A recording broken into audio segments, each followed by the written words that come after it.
ಹರೇ ಕೃಷ್ಣ, ರಾಧೆ ರಾಧೆ. ಆತ್ಮೀಯರೇ, ಕಲ್ಯಾಣಿ ಹಿಡನ್ ವೈಬ್ಸ್ಗೆ ಸ್ವಾಗತ. ಎಲ್ರಿಗೂ ದೀಪಾವಳಿ ಹಬ್ಬದ ಶುಭಾಶಯಗಳು. ದೇವರು ನನ್ನ ಆತ್ಮೀಯರಿಗೆಲ್ಲ ಸಕಲ ಸಂಪತ್ತು, ಐಶ್ವರ್ಯ, ಆರೋಗ್ಯ ಕೊಟ್ಟು ಕಾಪಾಡಲಿ. ದೀಪಾವಳಿ ಅಮಾವಾಸ್ಯೆ ಅಂದರೆ ತುಂಬ ವಿಶೇಷ ಅಂತ ಎಲ್ರಿಗೂ ಗೊತ್ತಿರುವಂಥದ್ದೇ ಅಲ್ವಾ. ಆದರೆ ಅದರ ಬಗ್ಗೆ ನನಗೆ ಗೊತ್ತಿರುವ ಇನ್ನೂ ಕೆಲವು ವಿಷಯ ಹಾಗೂ ವಿಶೇಷಗಳನ್ನು ನಿಮ್ಮೊಂದಿಗೆ ಹಂಚಿಕೊಳ್ಳೋಣ ಅಂತ ಈ ವಿಡಿಯೋ ಮಾಡಿದ್ದು. ಈ ಅಮಾವಾಸ್ಯೆಯ ರಾತ್ರಿಗೆ ಕಾಲರಾತ್ರಿ ಅಂತ ಹೇಳ್ತಾರೆ. ಕಾಲ ಎಂಬ ಶಬ್ದಕ್ಕೆ ಎರಡು ಅರ್ಥ ಇದೆ. ಕಾಲ ಅಂದಾಗ ನಮಗೆ ಕಾಲಭೈರವ ಮತ್ತು ಮಹಾಕಾಲ ದೇವರುಗಳು ನೆನಪಾಗ್ತಾರೆ ಅಲ್ವಾ. ಮತ್ತು ಕಾಲರಾತ್ರಿ ಅಂತ ನವರಾತ್ರಿಯಲ್ಲೂ ಒಂದು ದಿನ ಬರುತ್ತೆ, 7ನೇ ದಿನ. ಅವತ್ತು ವಿಶೇಷವಾಗಿ ಪೂಜೆ, ಪಾರಾಯಣ, ಜಪ ಎಲ್ಲ ಮಾಡ್ತೇವೆ. ಈಗ ಕಾಲ ಅಂದರೆ ಅರ್ಥ ಒಂದನೇದಾಗಿ ಸಮಯ, ಟೈಮ್, ಕಾಲಾಯ ತಸ್ಮೈ ನಮಃ ಅಂತೇವಲ್ಲ ಅದು. ಇನ್ನೊಂದು ಅರ್ಥ ಕಪ್ಪು, ಶೂನ್ಯ, ಕತ್ತಲೆ ಅಂತ ಬರುತ್ತೆ. ಈ ದಿನ ನಮ್ಮಲ್ಲಿರುವ ಕೆಟ್ಟದ್ದು ಹೋಗಿ, ಕೆಟ್ಟ ಗುಣ, ಕೆಟ್ಟ ಸಮಯ ಹೋಗಿ ಒಳ್ಳೆಯ ಸಮಯ ಬರುವುದು. ಕಲ್ಯಾಣಿ ಅಂದರೆ ಶುಭವನ್ನು ತರುವವಳು ಅಂತ. 4 ರಾತ್ರಿಗಳು, ವಿಶೇಷ ರಾತ್ರಿಗಳು. ಒಂದನೇದು ಮಹಾರಾತ್ರಿ, ಇದು ಶಿವರಾತ್ರಿ. ಎರಡನೇದು ಕಾಲರಾತ್ರಿ, ಈ ಅಮಾವಾಸ್ಯೆಯ ರಾತ್ರಿ. ಮೋಹರಾತ್ರಿ, ಇದು ಶ್ರೀಕೃಷ್ಣಾಷ್ಟಮಿಯ ರಾತ್ರಿ. ದಾರುಣ ರಾತ್ರಿ, ಇದು ಹೋಲಿ ದಿವಸ ಅಂದರೆ ಹೋಲಿಯ ಹುಣ್ಣಿಮೆಯ ರಾತ್ರಿ. ನಮಗೆ ಸನಾತನ ಧರ್ಮದಲ್ಲಿ ಬೇಕಾದಷ್ಟು ಅವಕಾಶಗಳಿವೆ, ಒಂದು ತಪ್ಪಿದರೆ ಒಂದು. ನವರಾತ್ರಿಯಲ್ಲಿ ಅನುಕೂಲವಾಗದವರು ಈ ದಿನ ಕಾಳಿ ಮಾತೆಯನ್ನು ಒಲಿಸಿಕೊಳ್ಬೋದು.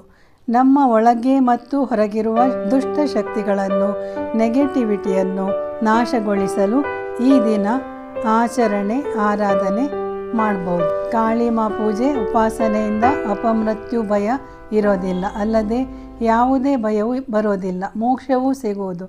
ಆದರೆ ತಾಮಸಿಕ, ರಾಜಸಿಕ ತತ್ವದಿಂದ ಸಾತ್ವಿಕ ತತ್ವಕ್ಕೆ ಬರಬೇಕು.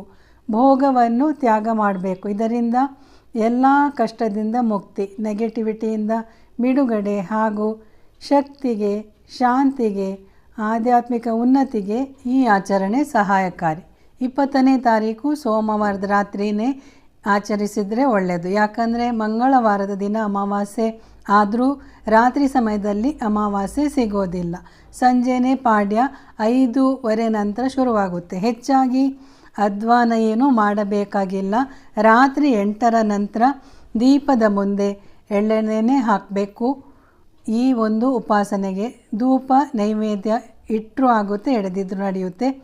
ಮತ್ತು ಈಗ ನಿಮಗೆ ಒಂದು ಪ್ರಶ್ನೆ ಕಾಡ್ಬೋದು, ನಿಮಗೆ ಯಾವಾಗಲೂ ಕೃಷ್ಣ ಅಲ್ವಾ ಅಂತ. ಈ ನಮ್ಮಮ್ಮ ಕಾಳಿ ಬೇರೆ ಯಾರೂ ಅಲ್ಲ, ನನ್ನ ಕೃಷ್ಣನೇ. ಕೃಷ್ಣ ಅಂದರೆ ಕಪ್ಪು, ಕಾಳಿ ಅಂದರೂ ಕಪ್ಪು. ಈ ಸಮಯದಲ್ಲಿ ಶ್ಯಾಮನನ್ನು ಶ್ಯಾಮಲ ಅಂತ ಸ್ತ್ರೀ ರೂಪದಲ್ಲಿ ಆರಾಧಿಸಿದರೆ ತುಂಬ ಒಳ್ಳೆಯದು.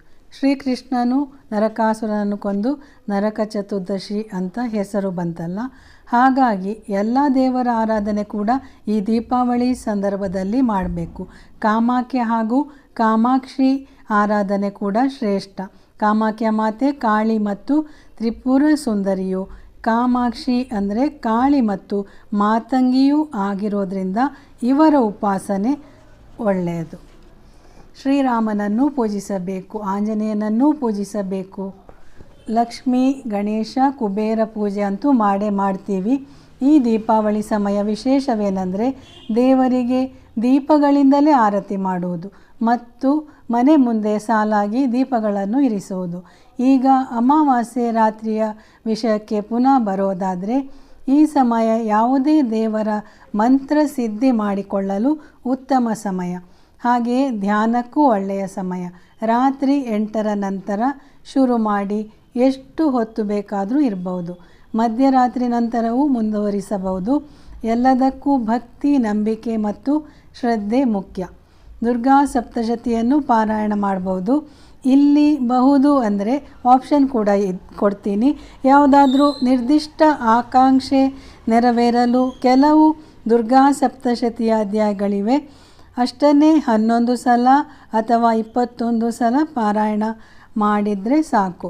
ಮೊದಲು ಗಣೇಶನಿಗೆ ಪೂಜೆ ಮಾಡಿ ನಿಮ್ಮ ಗುರುಗಳನ್ನು ಸ್ಮರಿಸಿ ಅಥವಾ ದಕ್ಷಿಣಾಮೂರ್ತಿ ಶ್ರೀಕೃಷ್ಣನನ್ನು ಗುರುವೆಂದು ಸ್ಮರಿಸಿ ಯಾವುದೇ ಸಾಧನೆ ಶುರು ಮಾಡಿ.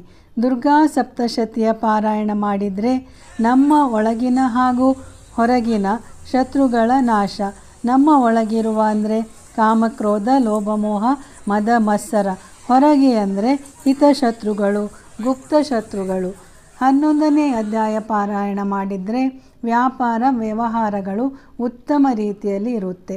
ರೋಗಗಳಿಂದ ಮುಕ್ತರಾಗಲು ಅಂದರೆ ಔಷಧ ತಗೊಂಡ್ರೂ ಕಾಯಿಲೆ ಗುಣವಾಗದೆ ನರಳಾಡ್ತಾ ಇರ್ತೀವಲ್ವಾ, ಅದಕ್ಕೆ 12ನೇ ಅಧ್ಯಾಯ ಓದಿ.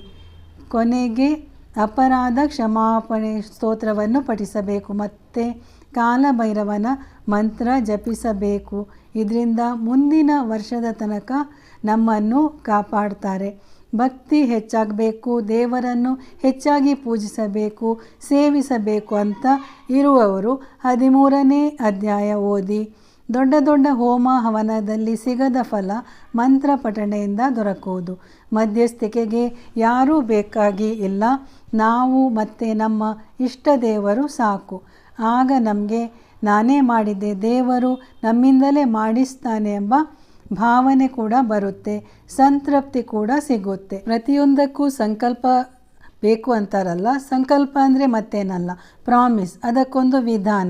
ಕೈಯಲ್ಲಿ ಸ್ವಲ್ಪ ನೀರು ತಗೊಂಡು ನೀವು ನಿಮ್ಮ ಹೆಸರು, ಅಡ್ರೆಸ್ ಅಥವಾ ಕುಲ ಗೋತ್ರ ಹೇಳಿ, ನಾನು ಈ ಸಾಧನೆಯನ್ನು ಈ ಉಪಾಸನೆಯನ್ನು ಇಷ್ಟು ದಿವಸ ಮಾಡ್ತೀನಿ ಅಂತ ಹೇಳಿ ನೀರನ್ನು ಬಿಡುವುದು. ಆನಂತರ ಸಂಕಲ್ಪ ಮುರಿಬಾರ್ದು.